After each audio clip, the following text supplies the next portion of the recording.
You, as part of your role with Open Stages, literally travelled the length and breadth of the United Kingdom, and bearing in mind the topic of the conference, inclusion and diversity. I'd like you to tell me honestly about your observations about UK amateur theatre in that context. I think that's quite interesting. I think on the surface, I think it feels like, and I think this was interesting where my colleagues in professional theatre are concerned, that sometimes it is tempting to think that amateur theatre isn't diverse at all. So to think that actually this is a very white, and to also think of it as middle class, and it's my experience that that isn't quite true.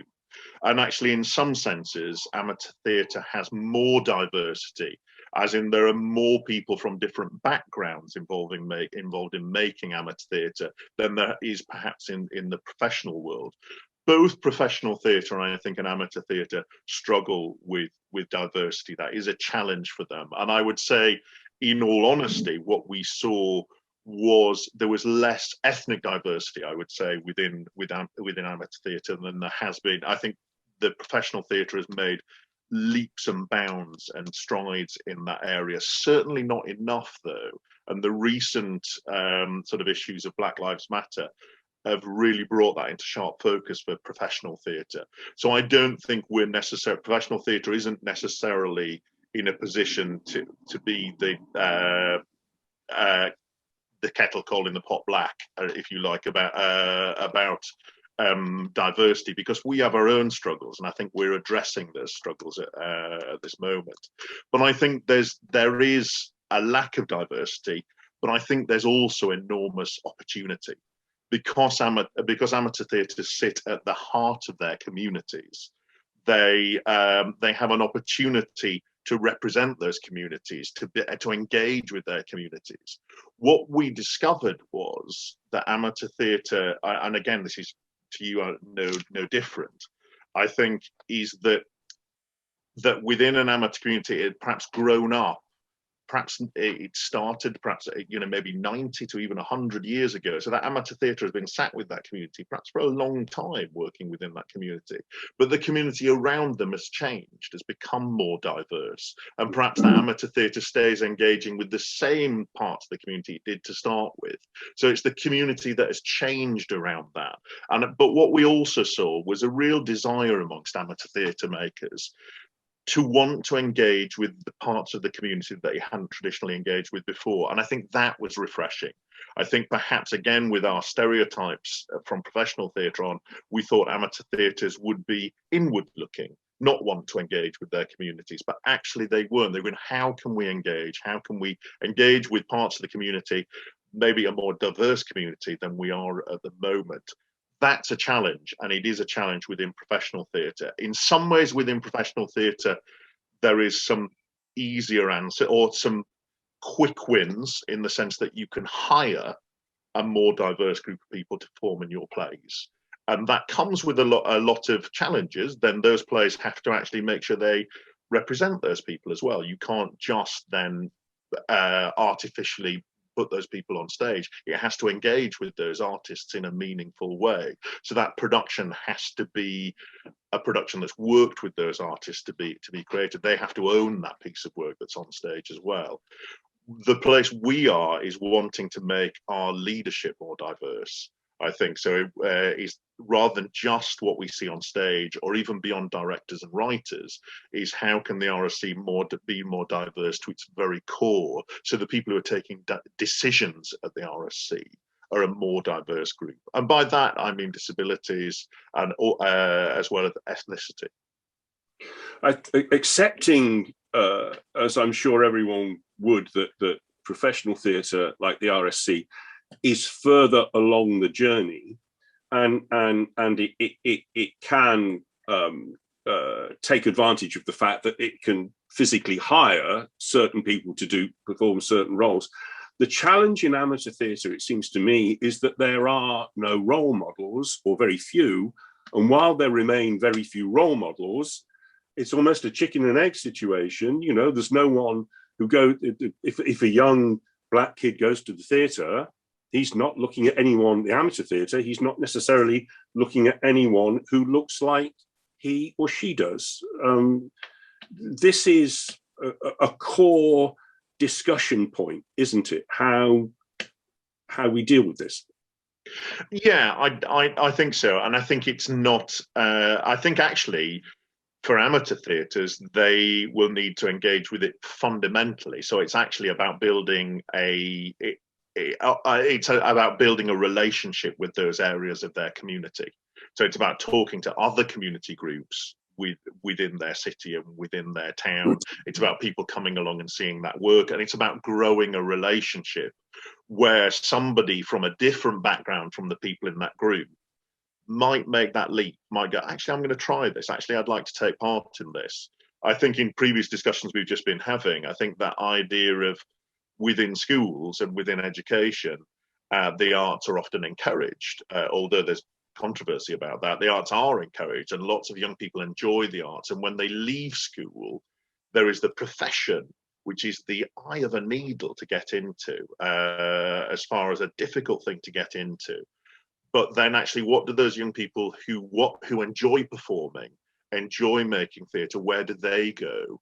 And I think that's where amateur theatre has a role, is where do those young people go after that point? And that can't just be for white young people. So amateur theatre has a real role, but also I think it has an opportunity, because it sits within the community, it can make a genuine connection with other parts of the community that it perhaps hasn't done previously. And I think that's perhaps about, rather than individuals, it's about going and making a relationship with another group of people. Perhaps that's a group of elders, perhaps that's a community centre, perhaps that's a part of the city, is making those connections then.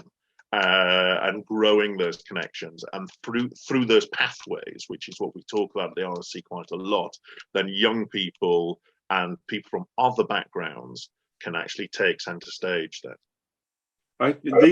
These are positive thoughts, but we absolutely want to be positive and need to be positive. But young black actors have told me that they would think of auditioning for a role in amateur theatre in recent time, and would look at a potential, a part they would like to play in a familial relationship, and realise that they would probably be the only black person rocking up to audition for what was a play about a family, and they would either have to phone the director in advance and say, look, excuse me, can I come along, but I ought to tell you I'm black. Or they would rock up and see the look in the director's eyes that says, I've got someone here auditioning for a role in the family, and he or she is black, and the rest of the family is white. I mean, we've got to do something about this. Would you agree? Yeah, I think where a director can, I think and I don't want to offer a glib answer, because it's actually about, as I said before, about creating a relationship with the community, so people aren't coming in cold, if you like, into those scenarios, or it's not reliant on the individual to make a leap of faith. Is actually form a relationship with the community. But I think where directors can help with that is they can say that we are, like you would with an employer. You would say this is an equal opportunities role. We are interested in colourblind casting. Actually, so you're giving a cue that actually you are welcoming actors from all backgrounds to audition for that. So I think it's about maybe giving those cue when you're advertising that role, however you might do that. I don't think that's the way you would solve your problems, because actually that relies on, again, somebody been proactively stepping into that arena. And I think even if you're going to colourblind cast that show, actually it takes a lot of courage to be one person taking that jump into that world. And there are a lot of very courageous actors who take that step. But I think you're talking about really great, I would say, making a link with the community and a group of people where people will then feel comfortable to take that role. So, but I think, yes, on your point, I think you can make people feel comfortable by it. However, you let out that casting information saying that this particular theatre or this particular production would cast that in a colourblind way. Although that very phrase is slightly problematic. But you would let people know that actually you're willing to have people take part in those auditions from any background. One of the other topics under discussion is LGBTQ matters. Again, you know, on the surface, people might think of the theatre, amateur or professional, as being, you know, a safe environment and a welcoming environment. Is that true from your experience, or do we have a way to go on that as well?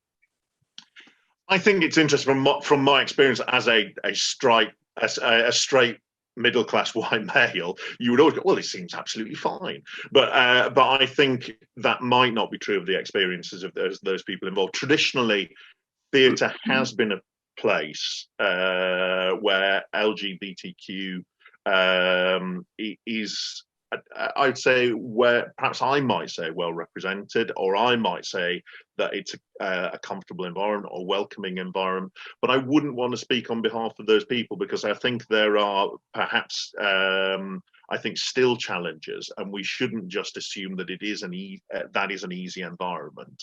I think so. I think I wouldn't want to speak on behalf of LGBTQ people to say whether theatre has it right. I think traditionally we think of ourselves as being a welcoming environment, but I think there's still a way to go. And as far as things like trans rights, those are new challenges for us in theatre. I think we need to examine that and make sure that is true of ourselves. And I think in amateur theatre as well, I think that traditionally we would think of a theatre as a welcoming place, and a welcoming place to difference. And I think that's what theatre should always be. And I think that's what we would look to be. That's what we would want to be. But I think we can't be complacent, I think, around LGBTQ and theatre, because there is an image or a stereotype that says theatre is a welcoming place. And the third that we will be discussing at the conference on July the 24th in the studio at the Albany, it surrounds people living with disability, and, you know, a huge, significant tranche of the population who, again, don't seem to be engaged with amateur theatre, and possibly not even as much as should be the case with the professional theatre. Yeah, and I think with all these issues, what I was thinking is that where I think amateur theatre is sometimes accused of being old-fashioned, perhaps, or and as you say, slightly behind the curve of professional theatre, and that's not always true. That again is a kind of stereotype. But where it will become true, and where it will be true, is that if we look at a cast on stage and see no diversity, and see that they don't represent the communities that they live within, I think that's where theatre will look old-fashioned.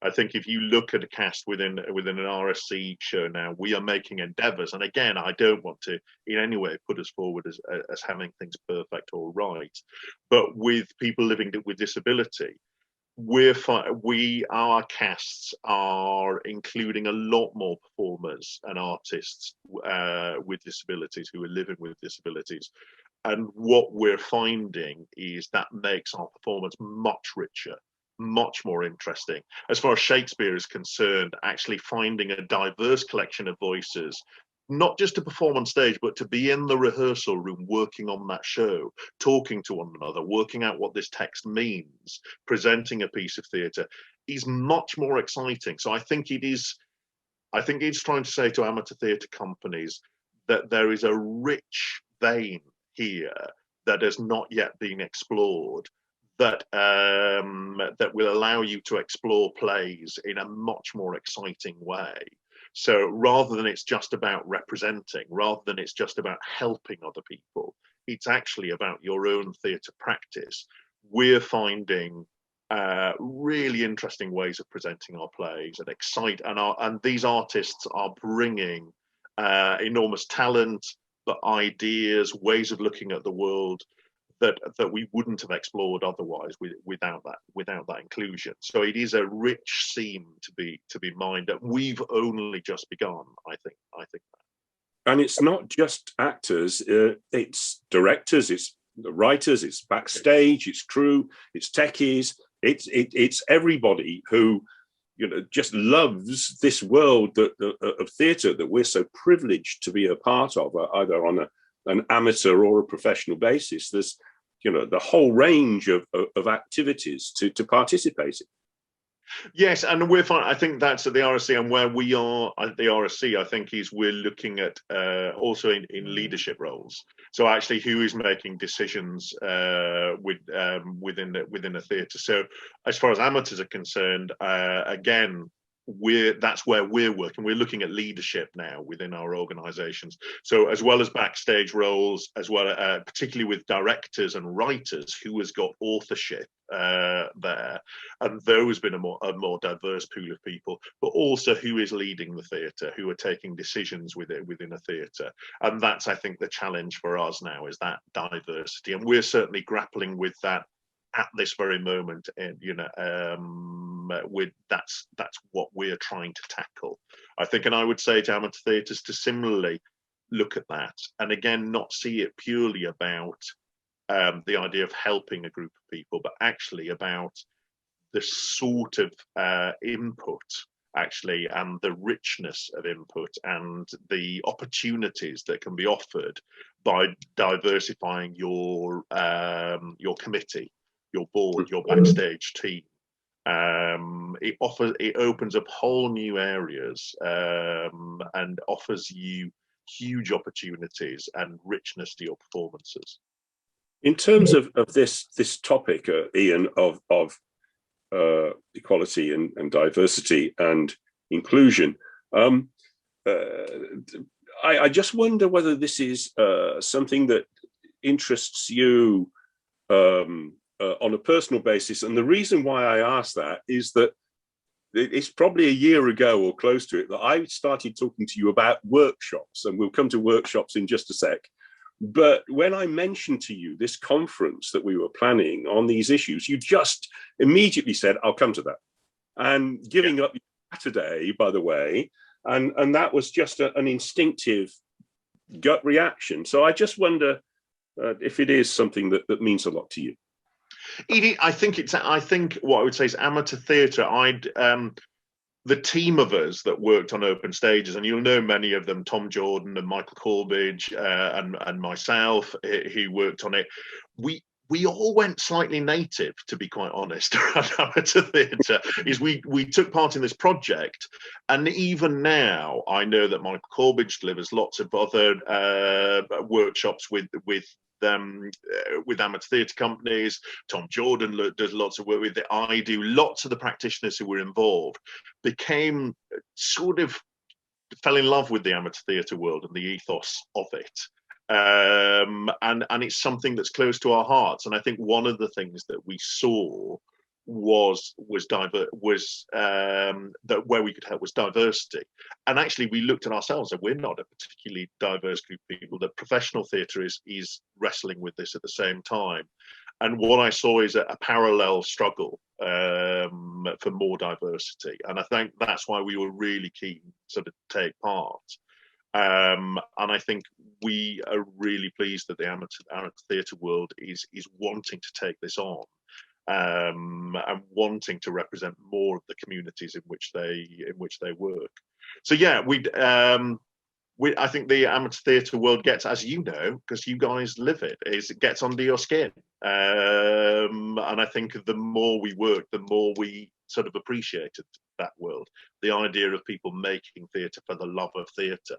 And if we can be involved and if we can help, then we would certainly like to do, without ever setting up, I think, professional theatre as somewhere that's got it right. But I think we've got some we're learning some lessons, sometimes the hard way, and we'd love to be able to pass those on. But I think also, as I said before, I think amateur theatres might have some solutions that we don't have, because how closely they sit to the communities within which they work. And it will be the key for amateur theatre's survival in the future. So it will be, if amateur theatre wants to take that choice and be something that is still there in 100 years' time, which I think it really will be, then taking on the diversity of the communities in which they sit is absolutely the right way forward. It's that important. It's that important. I mean, the survival. I would say so, because I think the communities in which we all work, I think and I would say it's that important to professional theatre as well. If we don't want, in our world, we don't want to become, theatre doesn't want to become a piece of heritage. It doesn't want to become a museum where you come and look at the way people used to do things before they invented television and film. If you want to be a real living art form, then it has to be something that is involving the whole of your community, the whole of our audiences that are coming to see us, rather than a tiny percentage of audience that come to see us. And if we want, in our world, if we want diverse audiences, we need to involve diverse artists.